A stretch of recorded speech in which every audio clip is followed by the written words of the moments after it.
نحمدہ ونصلی علی رسولہ الکریم اما بعد فقد قال اللہ تعالیٰ فی الکلام المجید والفرقان الحمید فاعوذ باللہ من الشیطان الرجیم بسم اللہ الرحمن الرحیم انا نحن نزلنا الذکر وانا لہ لحافظون وقال عز وجل فی المقام الآخر لقد کان لکم فی رسول اللہ اسوۃ حسنہ۔ محترم ناظرین اور معزز سامعین کرام، خصوصاً آج کل ایک کرٹیکل مسئلہ بنا ہوا ہے مفتی طارق مشہود کے بیانات کو لے کر۔ طرح طرح کے علماء کرام کے اس کے اوپر کامنٹ آ رہے ہیں، فتوے آ رہے ہیں اور خطابت آ رہی ہے۔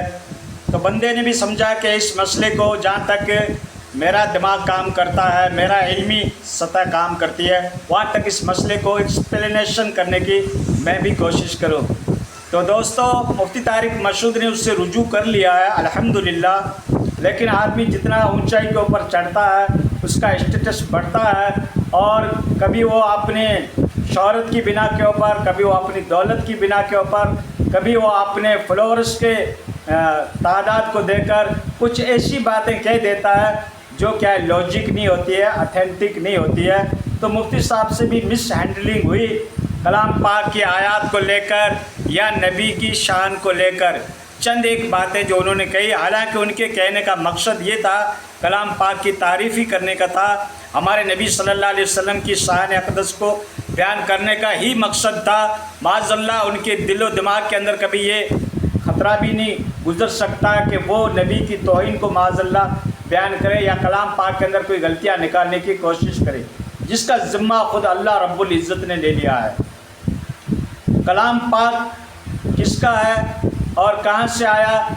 وہ ہستی جس کے مد مقابل کوئی ہستی نہیں، وہ کریٹر ہمارا، وہ خالق اور مالک اور رازق اللہ رب العزت کی ذات، جس نے کلام پاک کو اتارا ہمارے نبی کے سینہ اقدس کے اوپر، جس کو قرآن کہہ رہا ہے کہ اگر اس کلام پاک کو اگر میں پہاڑ کے اوپر اتارتا تو پہاڑ بھی اس کو برداشت نہیں کر سکتا تھا، لیکن وہ سینہ انور، وہ سینہ اقدس بابرکت ہمارے نبی صلی اللہ علیہ وسلم کا سینہ ہے، جنہوں نے کلام پاک کو اخذ کیا۔ تو نبی کا استاذ کون؟ اللہ رب العزت کی ذات۔ ہمارے نبی امی اس معنی کے اندر ہیں کہ آپ نے کسی کے سامنے شاگردی کے زانو تلمذ طے نہیں کیے، کسی کی غلامی میں رہ کر آپ نے پڑھائی نہیں کی، نہ پڑھنا نہ لکھنا سیکھا، بلکہ آپ کا استاذ وہ استاذ ہے جس پہ لاکھوں استاذ قربان، جس کے اوپر لاکھوں ٹیچر قربان، سارے ٹیچروں کو پیدا کرنے والا، سارے مدرسین کو پیدا کرنے والا، سارے استاذوں کو پیدا کرنے والی ذات اللہ رب العزت کی ذات، وہ آپ کا ٹیچر ہے، وہ آپ کا معلم ہے، وہ آپ کے دل کے اوپر کلام پاک کو اتارنے والی ذات اعلیٰ ہے، جو پاکیزہ ہے، برگزیدہ ہے، اعلیٰ اور عرفہ ہے، جو ہمیشہ سے ہے اور ہمیشہ رہے گی۔ تو وہ ذات ہے۔ ہمارے نبی کو جو سکھایا گیا، ہمارے نبی کو جو دین پڑھایا گیا، وہ اللہ کی جانب سے سکھایا گیا۔ وما ينطق عن الهوى ان هو الا وحی یوحی۔ تو دوستو، اللہ رب العزت جو ہمارے نبی کے سینے کے اوپر بات اتارتے ہیں، وہی نبی بتاتے ہیں، اپنی طرف سے کچھ بھی نہیں بتاتے۔ یہی تو ایک معجزہ ہے کفار مکہ کے لیے، بہترین قسم کا معجزہ۔ وہ معجزہ مانگتے تھے، وہاں بڑے بڑے شاعر تھے، بڑے بڑے ادیب تھے، بڑے بڑے رائٹر تھے، بڑے بڑے اسکالرس تھے عرب قوم کے اندر، جن کو اپنی خطابت کے اوپر، جن کو اپنی لینگویج کے اوپر، جن کو اپنی رائٹنگ کے اوپر، جن کو اپنے ادب کے اوپر فخر و ناز تھا کہ ہم ایسے ادیب ہیں، ایسی شاعری بناتے ہیں، ایسا کلام بناتے ہیں۔ جب نبی نے اپنا کلام پاک سنایا تو ساروں نے اپنے کلام کو توڑ دیا، پھاڑ دیا کہ اس کے مد مقابل کوئی کلام نہیں ہو سکتا، جبکہ نبی تو امی ہے، یعنی نبی نے کس سے پڑھنا لکھنا نہیں سیکھا، اللہ نے سکھایا۔ تو اس بات کی دلیل ہے، یہ سب سے بڑا معجزہ کلام پاک اور ختم نبوت کے اوپر پہرا ہے۔ ختم نبوت کے اوپر اللہ کا کلام کہہ رہا ہے کہ اب کوئی نبی نہیں آئے گا. ہمارے نبی نے جو ہمیں بک دی ہے، ٹیکسٹ بک دی ہے، وہ اللہ کے گھر سے نازل ہوئی ہے، اور اب کوئی نبی نہیں آئے گا. اور یہ معجزہ نبی کا قیامت تک رہے گا، ہر مومن کے گھر میں رہے گا، ہر مسجد مدرسہ خانقاہوں میں رہے گا. تو اللہ کا کلام خدا نے نازل کیا، نبی کے سینے کے اوپر نازل کیا، نبی نے صحابہ کرام کو بتایا، تو اس کے اندر ذرا بھی ڈاؤٹ، ذرا بھی شائبہ، ذرا بھی خیال، تصور لانا بھی یہ ہماری حماقت کہلائے گی، اور ایمان کی سمجھو خیر مناؤ. اگر ہم نے کلام پاک کے حرف یا ماترا کے اندر اگر ہم نے شک کر دیا تو سمجھو ہماری ایمان کی خیر نہیں ہے. کیا اللہ کو پتہ نہیں تھا کہ میں کس شخصیت کے اوپر نازل کر رہا ہوں؟ پھر اللہ نے تو خود وعدہ لے لیا، پرومس لیا کہ کلام پاک کی میں حفاظت کروں گا. اور جس کی حفاظت اللہ اپنے ذمہ لے لے، کیا اس کے اندر ہم شک، ڈاؤٹ، سندہ کر سکتے ہیں کہ اس میں غلطی ہو سکتی ہے؟ زیر و زبر، ماترا وغیرہ کی کوئی غلطی نہیں تھے دوست. اور جس شخصیت کے اوپر نازل کیا، اس شخصیت کے مد مقابل کوئی روح زمین کے اوپر، اس پلینٹ ارض کے اوپر اس کے کمپیٹیٹر میں کوئی شخصیت نہیں ہے. تو دوستو اس کے سینے کے اوپر نازل کیا. پھر لکھنے والے صحابہ کرام جو نبی کے تربیت یافتہ، نبی کے تیار کیے ہوئے شاگرد، معاذ اللہ کیا وہ بھی غلطی کر سکتے ہیں؟ ہرگز نہیں. پھر مصحف عثمانی جو ہمارے پاس ہے دوستو، اس کے اندر کسی کو سندہ نہیں. آج 1450 برس سے اوپر دن گزر گئے، کوئی زیر، کوئی زبر، کوئی حرف، کوئی ماترا، کوئی سینٹینس میں کوئی فرق نہیں، کوئی ڈفرینسز نہیں، کوئی سندہ، کوئی شک، کوئی ڈاؤٹ نہیں. ویسا کا ویسا کلام پاک تواتر آ رہا ہے، سلسلہ وائز ہم تک پہنچ رہا ہے، اور حفاظ کے سینے کے اندر موجود ہے. تو کلام پاک کے بارے میں ڈاؤٹ قائم کرنا، یا معاذ اللہ نبی کو امی کہہ دینا، دوسروں کی تعریفیں کرتے ہوئے، ڈاکٹروں کی، اسکالروں کی تعریفیں کرتے ہوئے پھر نبی کو اس کے ضمن میں لانا کہ ہمارے نبی تو امی تھے، معاذ اللہ، اس طریقے کا دیکھو بیان کرنا، یہ نبی کی شان کے اندر توہین کہلاتا ہے. بے شک ہمارے نبی امی تھے، لیکن امی اس اعتبار سے تھے کہ ایک معجزہ تھا کفاروں کے لیے اور ان مشرکین عرب کے لیے کہ یہ تو پڑھا لکھا نہیں ہے، پھر ان کے پاس ایسی کتاب کیسے آ گئی؟ یہ معجزہ تھا. اور ہمارے نبی کو پڑھانے والی شخصیت اللہ رب العزت کی ذات ہے، جس نے سارے ٹیچرز کو، سارے استاذ کو انہوں نے پیدا کیا. اور نبی کا علم تو سیکھ کر ہم اپنے آپ کو عالم کہلاتے ہیں، مفتی کہلاتے ہیں، محدث کہلاتے ہیں، مفکر کہلاتے ہیں، مفسر کہلاتے ہیں، مجدد کہلاتے ہیں، تخصص فی الفقہ کہلاتے ہیں، تخصص فی الحدیث کہلاتے ہیں، تخصص فی التفسیر کہلاتے ہیں. یہ مدارس، یہ خانقاہیں، یہ جامعات، یہ دارالعلوم کس کے صدقے بدولت ملے؟ کس کے تھرو ملے؟ کون ہے اس کا معلم؟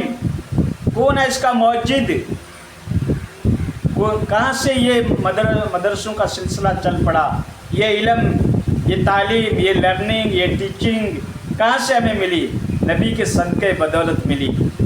لاکھوں معلم قربان ہو نبی کی ذات کے اوپر، لاکھوں ٹیچرز قربان ہو اللہ کے نبی کی ذات کے اوپر، جنہوں نے ہم کو یہ علم سکھایا. آج ہم اپنے آپ کو عالم کہلاتے ہیں، اپنے آپ کو مقرر کہلاتے ہیں، اپنے آپ کو خطیب کہلاتے ہیں، اپنے آپ کو شیخ الحدیث کہلاتے ہیں، شیخ التفسیر کہلاتے ہیں، متکلمین کہلاتے ہیں، اور اسلامی اسکالرز کہلاتے ہیں. یہ کس کی صدقے بدولت؟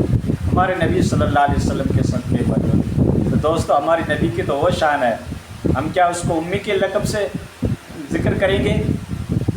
اللہ تبارک و تعالیٰ نے جو آپ کو علم دیا، فراست دی، اللہ نے آپ کو جو لکھایا پڑھایا، اس کے اوپر ہمارا ایمان ہے. باقی دنیاوی اعتبار سے امی تھے. آپ نے کسی کی غلامی میں رہ کر، کسی کے ماتحت رہ کر، کسی کی شاگردگی کو اختیار کر کے، اسٹوڈنٹ بن کے کوئی علم، کوئی لرننگ نہیں کیا، اس لیے امی ہے دنیا کے اندر. لیکن رب نے ان کو سب کچھ سکھا دیا. جب کفار مکہ کے سامنے ایک معاہدہ لکھا جاتا ہے جہاں پہ اللہ کے نبی نے محمد رسول اللہ اس میں لکھ رکھا تھا، تو کفار مکہ کا ہم تو آپ کو رسول مانتے ہی نہیں ہیں، تو اللہ کے نبی نے مولا علی سے کہا کہ یہ رسول اللہ کا لفظ کاٹ دو۔ مولا علی نے کہا کہ میرا ضمیر تو اس کو گوارا نہیں کرتا، میں تو اس کو نہیں کاٹوں گا، یہ اللہ کے رسول۔ تو اللہ کے رسول صلی اللہ علیہ وسلم نے خود اپنے ہاتھوں سے محمد بن عبداللہ لکھا، بخاری شریف کی روایت۔ تو دوستو اللہ کے نبی صلی اللہ علیہ وسلم امی ہے، اس اعتبار سے تھے کہ دنیا میں انہوں نے کس سے زانو تلفظ طے نہیں کیا، شاگردگی اختیار نہیں کی کسی کی، بلکہ وہ اللہ کے گھر سب سکھائے ہوئے تھے۔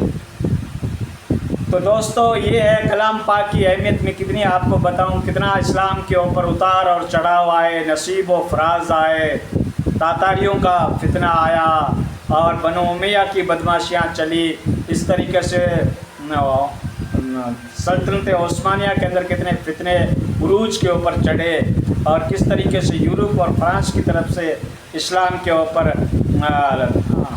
گاہے بگاہے حالات طاری ہوتے گئے، تغیر ادوار ہوتا گیا، اور اسلام کو زیر و زبر کرنے کی لوگوں نے کوشش کی، اسلام کو مشق کرنے کی، مٹانے کی، نیست نابود کرنے کی، کئی پلاننگ بنی، کئی ષڈینتر بنے، کئی اسکیمیں بنی، کئی تدبیریں بنی، لیکن اسلام آج بھی اس سچانیت کے ساتھ، حقانیت کے ساتھ واضح ہو رہا ہے، اور اسلام ریلیجن کے اندر گروہ در گروہ، جماعت در جماعت لوگ داخل ہو رہے ہیں، جس کا ثبوت آپ لوگوں کے سامنے واضح طور پر موجود ہے۔